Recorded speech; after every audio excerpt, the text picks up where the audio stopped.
I told my roommate's fiancé he was cheating with my best friend AITA. True story. For a long time, I thought I had it good. I lived with Alex, my roommate, for over 2 years. He was chill, responsible, the kind of guy who meal prepped on Sundays and never left dishes in the sink. We got along really well. He was in love with Sarah, his long-term girlfriend. She was kind, accomplished, and honestly, way out of his league. But she adored him, and he adored her back. They had their wedding date set, colors picked, honeymoon planned. They were that couple. Then there was Ellie, my best friend since college. Loud, fearless, funny, the kind of girl who could walk into a room and have everyone listening within 5 minutes. She wasn't close to Alex before, but she started coming over more often. At first, I thought nothing of it. She and Alex got along well, laughed at each other's jokes. I even found it charming. It felt like my two worlds were blending. In hindsight, that's where it started unraveling. It was the little things. The way their conversations lingered after I left the room. The way Alex started complimenting her just a little too often. The way Ellie suddenly dressed up, even when she said she was just swinging by. My gut began whispering that something was off, but I didn't listen. I told myself I was overthinking it. Until the night I walked in early from a canceled dinner and saw them on the couch. Not just close, intimate, arms entangled, lips grazing. It was the kind of moment that freezes your breath mid-chest. I stood in the doorway, watching my best friend and my roommate.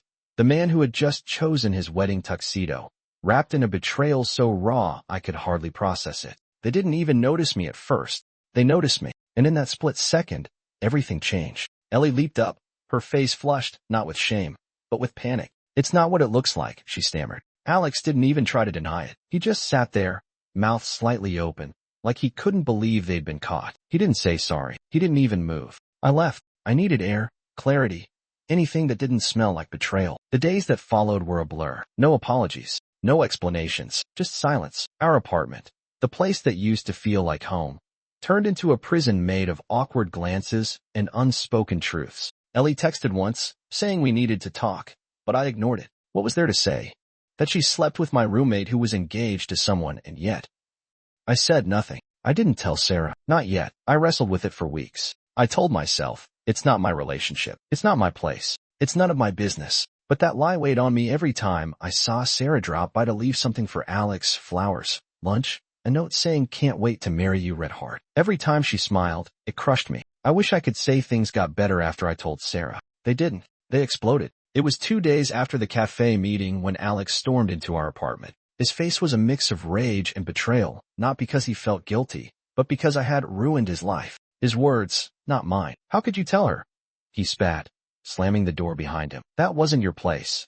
He laughed bitterly. "You're not some moral judge, you know. You think you're better than me?"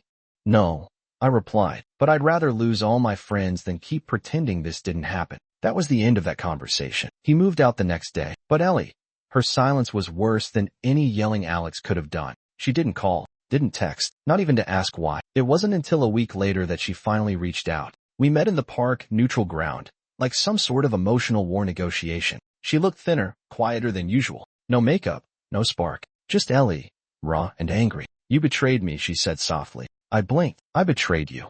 You had no right to tell Sarah. That wasn't your relationship. That was mine and Alex's mess, not yours to clean up." I shook my head, almost in disbelief. She was going to marry him, Ellie. She didn't deserve that. You didn't just cheat.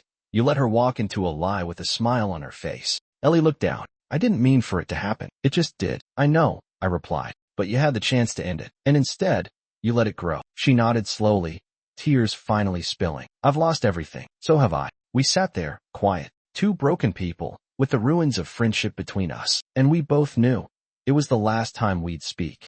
After Alex moved out and Ellie vanished from my life, the apartment felt like a ghost town, quiet, yet still heavy with echoes of everything that had happened. I walked into the kitchen one morning, saw a mug Ellie had left behind, and my hands shook. Not from anger, just the weight of all that had collapsed. Friendships, trust, the version of life in Sarah?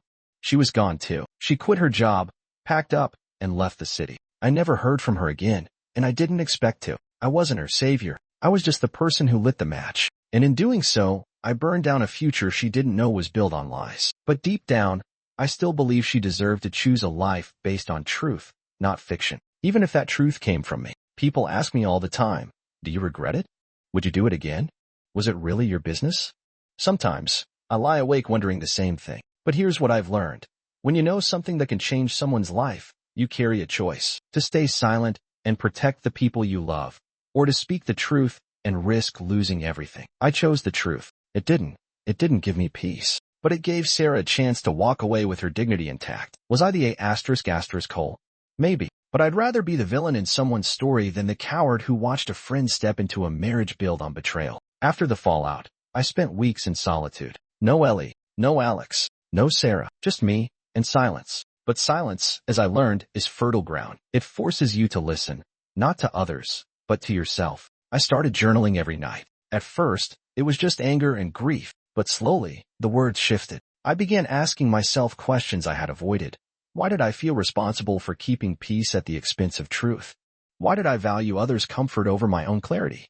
The hard answers came slowly, wrapped in tears and late-night revelations. I had spent so much of my life being the good friend that I never asked if it was making me a good person. A good friend doesn't AITA, and so I made peace with my choice. Months later, I moved to a new apartment across the city. Smaller, quieter, but it was mine. I redecorated with warm colors. Threw out the furniture Alex and I shared, and finally created a space that reflected me, not a compromise of multiple lives entangled in dysfunction. I even adopted a dog, named her Hope, because that's what I was clinging to every single day. I'm not saying I'm healed. I'm saying I'm healing. And there's a difference. Some scars are invisible but real. Some friendships don't come back.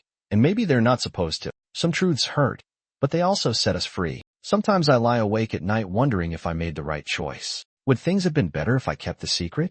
If I just minded my own business and let the wedding go on?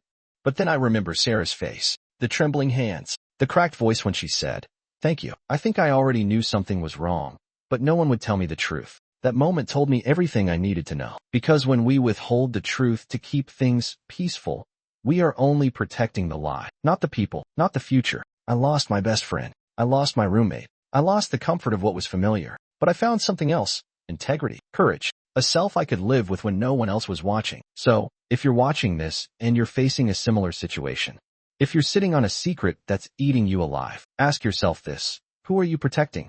And at what cost?